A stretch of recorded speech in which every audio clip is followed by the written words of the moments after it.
வணக்கம் ஃப்ரெண்ட்ஸ். லட்சுமி அவர்கள் எழுதிய காஞ்சனையின் கனவு, அத்தியாயம் 5. நாயகம்பேட்டை நீலமேகம் பிள்ளை காலை ஆகாரத்திற்கு பிறகு கூடத்தில் ஒரு சிறிய ஓலைப்பாயை விரித்து கொண்டு அதன் மேல் உட்கார்ந்து கொண்டான்.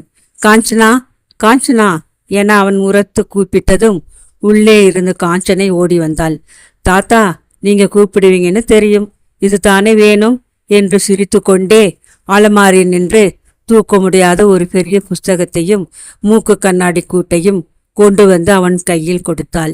ஏது, காஞ்சனா புத்திசாலியாகி கொண்டு வராளே என கொஞ்சலாக கூறிய கிழவன் கண்ணாடி கூட்டை திறந்து தனது வெள்ளி மூக்கு கண்ணாடியை எடுத்து அணிந்து கொண்டான். புஸ்தகத்தை செல்லமாக ஒரு தடவை தட்டி கொடுத்துவிட்டு அதை திறந்து, காஞ்சனா, உன் வேலையெல்லாம் முடிஞ்சு போச்சுன்னா சித்த இப்படி உட்காரு, உனக்கு கம்பராமாயணம் படிச்சு காட்டுறேன் என்றான். சமையல் பாத்திரங்களை விளக்கணும், மாட்டுக்கு பருத்தி கொட்டை ஆட்டணும், எத்தனை வேலை கிடக்குது, மறந்துட்டேனே, எல்லாத்தையும் விட அண்ணாவுக்கு கடிதாசி எழுதணுமே என்றாள் பேத்தி கவலையுடன். அண்ணனுக்கு என்ன எழுத போற என்றான் கிழவன். நீங்கள் ஜுரத்தில் படுத்து எழுந்திருப்பதை பற்றியும் வாடகை 30 பாக்கி இருக்கு, உடனே பணம் அனுப்பிச்சா தேவையின்னுட்டும் தான் கடிதாசி போட போறேன் என்று பதிலளித்தாள் பேத்தி. கிழவன் மூக்கு கண்ணாடியை சற்று சரிப்படுத்தி கொண்டு பேத்தியை முறைத்து பார்த்தான். உனக்கு ஏதாச்சும் பித்து பிடிச்சிருக்கா என்ன? அவனை போய் சும்மா பணம் வேணும்னு தொந்தரவு பண்ணினா அழகா இருக்குமா? பாவம் குழந்தை, வேலைக்கு அமர்ந்து 4 மாசத்துக்குள்ளே 200 ரூபாய் அனுப்பிச்சுட்டான். அதை வச்சுக்கிட்டு தானே மொட்டை என் கடனை அடைச்சேன், செவல மாடு வாங்கி கட்டினேன். வீட்டுக்கு இன்னும் பணம் அனுப்புனா அவன் என்ன பண்ணுவான்? பெரிய வேலை பார்க்குறவனுக்கு உடுக்க நல்ல துணி வேண்டாமா? ஏதாச்சும் சட்டை கிட்டை வாங்கட்டும்னு நான் சும்மா இருக்கேன். நீ என்னடானா விவரம் தெரியாம பிள்ளையா பேசுறியே என கடிந்து கொண்டான்.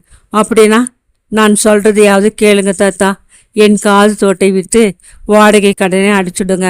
அந்த கணக்கு பிள்ளை பேசின பேச்சு நாக்கை புடுங்கிக்கணும் போல தோணுச்சு என்று காஞ்சனை சொன்னாள். நீ சும்மா இருமா, கிடக்கான அந்த காவாலி பையல் என்னை இந்த வீட்டை விட்டு அசைக்க முடியுமா? பெரிய ஜமீன்தார் நான் சாகர மட்டும் இதில் குடியிருக்கலாம்னு பத்திரம் எழுதி கொடுத்திருக்கிறாரே, அதை இவன் என்ன பண்ணிடுவான்? வாடகை கடன் எவ்வளோ பாக்கி? முந்தா நேற்று சோளமுத்துக்கிட்டே கடன் வாங்கி 30 ரூபாய் வாடகை கொடுத்து விட்டு மீதிக்கு வீட்டு சாமான் வாங்கி போட்டுட்டேன். இன்னும் 30 தானே கொடுக்கணும், வெள்ளை கொடுத்தால் போச்சு என்றான் கிழவன் அலட்சியமாக. காஞ்சனைக்கு தாத்தாவின் யோசனைகளும் காரியங்களும் பிடிக்கவில்லை. யாரிடமும் கடன் வாங்கக்கூடாது என கொள்கையுள்ள அண்ணன் இதை கேட்டால் மன வருத்தப்படுவாரோ என மனதிற்குள் எண்ணி வருந்தியவளாய் தன் வேலைகளை கவனிக்க சென்றாள். நீலமேக பிள்ளை இருக்காரா வீட்டிலே என்று உரத்து கூறிய குரலை கேட்ட கிழவன் சட்டென, யாரது? ஏழுமலை பிள்ளையா? வாங்க உட்காரலாமே என உபசரித்தான். ஏழுமலை என்றதும் காஞ்சனை திடுகிட்டவளாய் உள்கதவோரத்தில் நின்று கொண்டு சம்பாஷணையை கவனிக்கலானாள். சுற்றுமுற்றும் முறைத்து பார்த்துவிட்டு ஏழுமலை நின்று கொண்டே, உட்கார நேரமில்லை ஐயா, வந்த சங்கதியை சீக்கிரம் பார்த்துக்கிட்டு கிளம்பணும் என்று ஜாடையாய் சொன்னான். கிழவன் தைரியமாக ஏழுமலை உற்று பார்த்து கொண்டே, நீங்க வந்திருக்கிற சங்கதி புரிஞ்சது, ஆனா முந்தா நேத்தே சொல்லிவிட்டேனே, பாக்கி வாடகை அடுத்த மாசம்தான் தர முடியும்ட்டு. ஏன் ஐயா சும்மா தொந்தரவு பண்ணுறேன்? ஏதோ பணமுடையால் தானே கொடுக்காம இருக்கேன். சும்மா நீங்கள் நடக்கிறதுலே லாபம் இல்லை. அடுத்த மாதம் வாங்க, கை மேலே தந்து அனுப்பிச்சுடுறேன் என அழுத்தம் திருத்தமாக கூறினான். ஏழுமலைக்கு கோபம் சீறி கொண்டு வந்தது. என்னையா ரொம்ப முறைக்கிற? இன்னைக்கும் கை மேலே வாடகை 30 ரூபாயும் கொடுக்காட்டி வீட்டை காலி பண்ணி ஆகணும், ஜமீன்தார் உத்தரவு என்று விரட்டினான். கிழவன் ஒரே துள்ளலில் எழுந்து நின்றான். எந்த ஜமீன்தார் உத்தரவு என்னை வீட்டை காலி பண்ண கேட்கறது? வாடகை கேட்கலாமே ஒழிய வீட்டை காலி பண்ண சொல்ல உன்னை படைச்சவனுக்கும் அதிகாரம் கிடையாது என்று கோபமாக கத்தினான். கதவருகில் நின்ற காஞ்சனை இதை கேட்டு நடுங்கினாள். கிழவா, என்ன ஒரே துள்ளுறியே? யார்கிட்ட இந்த ஆட்டம் பாட்டமெல்லாம்? வாடகையை கீழே வை, இல்லாட்டி சட்டி பானையெல்லாம் நடுவீதிக்கு வந்து விழுந்துடும். 2 ஆளு கைவசம் பூட்டியாந்திருக்கேன் என்றான் மிடுக்காக ஏழுமலை. அதை கேட்டு கிழவன் ருத்ரமூர்த்தியானார். இனி உன்கிட்ட பேசுறது அனாவசியம். மரியாதையா வெளியே போயிடையா என்று உரத்த குரலில் கத்தினார். நானும் இனி ஜெமீன்தார் உத்தரவு போலத்தான் நடக்கணும் போலிருக்கு என்று உரிமைய ஏழுமலை. டே அங்கமுத்து, டே வீரசாமி, 2 பேர் வாங்கடா, சட்டி பானை எல்லாத்தையும் எடுத்து வெளியே வீசுங்க என்று உத்தரவிட்டான். வாசலில் நின்று கொண்டிருந்த பண்ணை ஆட்கள் இருவரும் ஒருவரை ஒருவர் பார்த்து கொண்டு தயங்கினர். ஆக்ரோஷம் மிகுந்த நீலமேக பிள்ளை மூளையில் இருந்த தடி கம்பை கையில் எடுத்துக்கொண்டான். எவன்டா என் வீட்டுக்குள் வர்றது? மண்டை சிதறி போகும், ஜாக்கிரதை என்று உரிமையவன் தடியை சுழற்றி கொண்டு ஏழுமலையை நெருங்கினான். அவனோ ஒரே பாய்ச்சலில் வாசலை அடைந்தான். கிழவன் தன் மண்டையை பிளந்து விடுவானோ என்ற கிளியில் அவனது தைரியம் பஞ்சாய் பறந்து ஓடிவிட்டது. கிழவனின் கைக்கு அகப்படாத தூரத்தில் போய் நின்று கொண்டே ஆத்திரமான குரலில், ஏண்டா இடிச்ச புலி மாதிரி நிற்கிறீங்க? பிள்ளை வாளுக்கு உங்கள் வரிசையை சீத்த காட்டுங்கடா என ஆட்களை பார்த்து சீறினான். கிழவன் தடியை கையில் பிடித்து கொண்டு வாயிற்படியில் நின்று கொண்டான். ஏண்டா பசங்களா, உங்களை சின்ன ஜமீன்தார் என் சட்டி பானைகளை தூக்கி எறியும்படி அனுப்பிச்சாரா? உண்மையை சொல்லுங்கடா, நான் உங்களுக்கு புதுசா? அந்த ஜமீனிலே கணக்கு பார்த்தவன் தானே என்று குமுறினான் கிழவன்.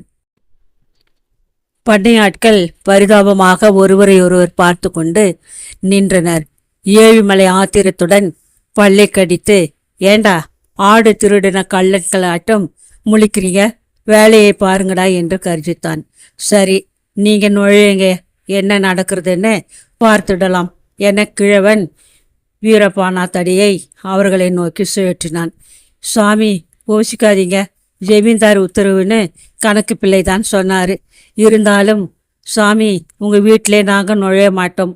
உங்கள் உப்பை தின்னு நாங்கள் வளர்ந்தவங்க சாமி, மன்னிச்சிக்கணும். திடீரென்ற ஆட்களில் ஒருவன் கிழவன் காலடியில் விழுந்து கெஞ்ச ஆரம்பித்தான். எழுந்திரடா அங்கமுத்து, நீ கேட்ட என் மகனல்ல, உங்க அப்பன் என் மாடுகளை மேய்ச்சவன் தானடா என்று குசலம் விசாரித்தான் கிழவன். ஏழுமலைக்கு தன் நிலைமையை பற்றி சந்தேகம் வந்துடவே, தடி பசங்களா வாங்கடா சொல்றேன் என்று கூறிவிட்டு ஓட்டமும் நடையுமாக கழுத்து மேட்டை நோக்கி பறந்தான். அட, சிங்கக்குட்டி தடியை கண்டு ஓடுதே என்று கிழவன் ஏழுமலை ஓடுவதை பார்த்து சிரிக்கவே பண்ணை ஆட்கள் இருவரும் கூட சேர்ந்து சிரித்தனர். ஏண்டா அங்கமுத்து, ஜமீன்தார் அவங்களை அனுப்பிச்சார் என்று கிழவன் மெல்ல விசாரித்தான். இல்லை சாமி, இவர் தான் வந்து காலையிலே எங்களை பிடிச்சு இழுத்துக்கிட்டு வந்தார். நான் இவர் சொல்கிறதை நம்பலை. எங்களுக்கு சாமி விடுங்கிறதே நினைப்பே இல்லை, யாரோன்னு இருந்தோம். அப்புறம்தான் புரிஞ்சுது என்று பல்லை காட்டினான் அங்கமுத்து.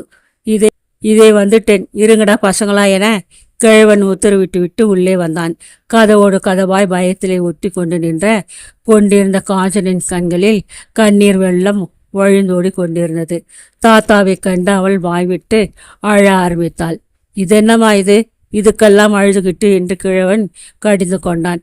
தாத்தா, எனக்கு அவமானம் பொறுக்கலையே, அண்ணா காதலை பட்டா என விம்பினாள் பேத்தி. உச், நீ சும்மாயிரு, இந்த பையில இதோட விட்டேனா என்று கருவிக்கொண்டே அவன் மேல் தொண்டை எடுத்து தோளில் போட்டு கொண்டான். காலில் செருப்பை மாட்டிக்கொண்டான். பேத்தியின் பக்கம் திரும்பி, நீ பத்திரமாக கதவை சாத்தி கொண்டு இரு, ஒரு வீச நாழிலே திரும்பி வந்துடுறேன். ஜமீன்தார்கிட்ட போய் இந்த பயலை பற்றி சொல்லாட்டா எனக்கு ராத்திரி தூக்கம் வராது என வெளியே புறப்பட்டான் கிழவன். தாத்தாவை தடுத்து நிறுத்த முடியாத காஞ்சனை திகில் மிகுந்தவளாய் கதவை தாழிட்டு கொண்டு கூடத்தில் போய் உட்கார்ந்து கொண்டாள். அத்தியாயம் 6. நீலமகன் பிள்ளையின் வீட்டுக்கு 2 பர்லாங்கு தூரத்தில்தான் ஜமீன்தாரின் களத்து வீடு இருந்தது. முன்னால் இருந்த பெரிய புளிய மரத்து நிழலில் விஸ்வநாதனின் நீலக்கார் கம்பீரமாக நின்று கொண்டிருந்ததை ஏழுமலை சற்று தொலைவிலேயே கவனித்தான். நெல் அடிக்கும் விஸ்தாரமான தரையில் கட்டிடத்திற்கான செங்கல் அறுப்பவர்கள் வேலை செய்து கொண்டிருந்தார்கள். 2 நாட்களுக்குள் செங்கல் காலவாயை பூர்த்தியாக வேண்டும் என்ற துரிதத்தில் வேலையாட்கள் மும்முரமாய் தங்கள் வேலையை கவனித்து கொண்டிருந்தனர். காய்ந்து கொண்டிருந்த வெயிலையும் லட்சியம் செய்யாத புஷ்பநாதன் அறுத்த கற்களை ஆராய்ந்து கொண்டு மேஸ்திரியுடன் பேசி கொண்டிருந்தான். அந்த சமயத்தில் வியர்க்க ஓடி வந்து நின்ற ஏழுமலை குழற, எஜமான், என்ன சொல்வேன் எஜமான் என பதறினான். திடுகிட்ட புஷ்பநாதன், என்ன ஏழுமலை, என்ன நடந்தது என்று வியப்புடன் விசாரித்தான். வாடகை கேட்டதற்கு அந்த கிழவன் தடியை தூக்கி கொண்டு என்னை அடிக்க வந்து விட்டான். பிழைத்ததே புனர்ஜென்மம் எஜமான் என்று பதறிய ஏழுமலையை கண்டு விஸ்வநாதனுக்கு சிரிப்பு தாங்க முடியவில்லை. வாடகை கேட்டதற்காக அடிக்க வந்தானா? நம்ப முடியவில்லையே. நடந்ததை விவரமாக சொல் என்று ஜமீன்தார் கேட்டதும் ஏழுமலைக்கு சற்றென்று பேச நாய் எழவில்லை. வாடகை தராட்டி வீட்டை காலி பண்ணி விடுன்னு மிரட்டினேன். கிழவன் அடிக்க வந்துட்டான் எஜமான் என்று வென்று விழுங்கினான் அவன். உன்னை யார் போய் அப்படி அவனை மிரட்ட சொன்னது என்று புஷ்பநாதன் கடுமையாக கேட்கவே ஏழுமலை பயந்தே விட்டான். வீட்டை காலி பண்ண சொல்லி உத்தரவு போட்டீங்களே, அம்மா கூட முந்தானேத்து சொன்னாங்க. அது பேரில் தானே 2 ஆளை கூட்டிக் கொண்டு போய் என்று ஏழுமலை சொல்லி முடிப்பதற்குள் புஷ்பநாதன் கோபத்துடன் குறுக்கிட்டு, அன்னைக்கு தவறுதலாக சொல்லிவிட்டேன். அப்புறம் என்கிட்ட ஒரு வார்த்தை கேட்காம உன்னை யார் அதிக பிரசித்தனமாக காரியங்களை செய்ய சொன்னது? பேசுவதெல்லாம் புழுகு, செய்வதெல்லாம் அபத்தம். ஏழுமலை, எனக்கு உன் சங்கதி தெரியாதுன்னு நினைக்காதே. இப்படி திருசமன் வேலைகள் பண்ணி கொண்டு போனால் கடைசியிலே என்ன நேரும் என்பதை தெரிந்து கொள். எங்கள் அப்பாவின் பழைய கணக்கு பிள்ளை அவர். அவரை போய் நீ அவமானப்படுத்தி விட்டு வந்திருக்கிறாய். இந்த விஷயத்திலே இனி தலையிட வேண்டாம். நானே நேரில் கவனித்து கொள்கிறேன் என்று கண்டிப்பாக கூறினான். தான் அன்று விழித்த முகத்தை பற்றி ஏழுமலைக்கு சந்தேகம் வந்தது. தன் விதியை நொந்து கொண்டு அவ்விடத்தை விட்டு நழுவினான். ஏழுமலைக்கு அதிகாரம் கொடுத்ததே பிசகு, தன் நிலைமை தெரியாத முட்டாள் என்று தன் மனத்திற்குள் மிகுந்த புஷ்பநாதன் புளிய மர நிழலில் நின்று கொண்டிருந்த காரின் அருகில் வந்தான். கொஞ்ச நேரத்தில் அவனுடைய நீலக்கார் நீலமேக பிள்ளையின் வீட்டை நோக்கி பறந்தது. கிர் என்று கார் வாசலில் செய்த சப்தத்தையும் படியர் என்று கதவு திறக்கப்படும் ஓசையையும் கேட்ட காஞ்சனையின் தேகம் பயத்தினால் ஒரு தடவை குலுங்கியது. பிள்ளை இருக்கிறாரா என்று கேட்ட அதிகாரமான குரல் அவளை நடுங்க செய்தது. மெதுவாக ஜன்னல் வழியே எட்டி பார்த்தாள்.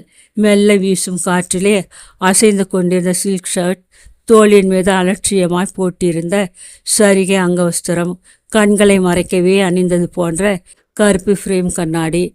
இந்த அலங்காரத்தில் மிகவும் சுந்தரமாக பளபளவென்று மின்னிய நீல நிற காரின் கதவை பிடித்து கொண்டு நின்றான் ஒரு யவன புருஷன். காஞ்சனையின் இருதயம் காரணமின்றி வேகமாக அடித்து கொண்டது. யார் அது? என்ன வேணும் என மெதுவாக கேட்டால் உள்ளிருந்த வண்ணம் காஞ்சனை. நீலமேக பிள்ளையை பார்க்க வேண்டும்.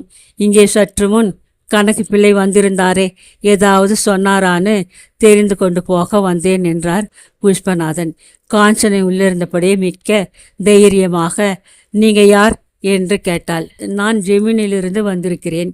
எங்கள் கணக்கு பிள்ளை ஏதாவது தாறுமாறாக நடந்து கொண்டிருந்தால் அதை பற்றி விசாரித்து மன்னிப்பு கேட்டு போக வந்திருக்கிறேன். பிள்ளை எங்கே போயிருக்கிறார்? காஞ்சனைக்கு அடைத்து வைத்திருந்த துக்கம் பொங்கி கொண்டு வந்தது. பிற புருஷன் எதிரில் வரக்கூடாது என்பதையும் மறந்து போன அவள் சட்டென கதவை திறந்து முகம் தெரியும் வண்ணம் மறைவாக நின்று கொண்டு ஏழுமலை 2 ஆளுகளுடன் வீட்டை காலி பண்ண சொல்லி கேவலமாய் பேசிவிட்டார் என்றாலும் மானத்துடன் பிழைக்கிறவங்க இருக்காங்கன்னு உங்களுக்கே தெரியும். போய் சொல்லுங்க, உங்கள் ஜமீன்தாருக்கு ஏழைகள் கஷ்டம் தெரியாதா என்றாள். அதற்கு மேல் அவளால் பேச முடியவில்லை. துக்கம் தொண்டையை அடித்து கொண்டது. திடுக்கிட்டு தலை நிமிர்ந்து நோக்கிய புஷ்பநாதன் ஒரு கணம் ஸ்தம்பித்து போனான். சௌந்தரிய தேவதை வறுமை கோலத்தில் வெளிப்பட்டதை போன்று நின்ற காஞ்சனையை கண்டு அவன் பிரமித்தே போனான். அவளது அகன்ற இரு விழிகளிலும் கண்ணீர் வழிந்தோடுவதை கண்ட அவன் மனம் துணுக்குற்றது. விழுங்கி விடுபவன் போல் நோக்கும் அவனது கூர்மையான பார்வையில் சிக்கிய காஞ்சனையின் முகம் பூப்பென்று சிவந்து போயிற்று. கதவின் பின்புறத்தில் சட்டென மறைந்து கொண்டவாறு அவள், தயவு செய்து உங்கள் ஜமீன்தாரிடம் எங்களை தொந்தரவு செய்யாதிருக்க சொல்லுங்க. உங்களுக்கு புண்ணியம் உண்டு. தாத்தாவும் ஜமீன்தாரை பார்க்கத்தான் இப்போ போயிருக்கார். நீங்கள் யாருன்னு சொன்னால் என்றே முடிக்காமல் நிறுத்தினாள். மாத்தூர் ஜமீன்தார் புஷ்பநாதன் பிள்ளை வந்திருந்தார் என்று உங்கள் தாத்தாவிடம் சொல்லுங்கள் என்று புஷ்பநாதன் கூறிவிட்டு காருக்குள் ஏறி உட்கார்ந்து தனக்குள்ளே சிரித்த வண்ணம் காரை பங்களா பக்கம் செலுத்தினான்.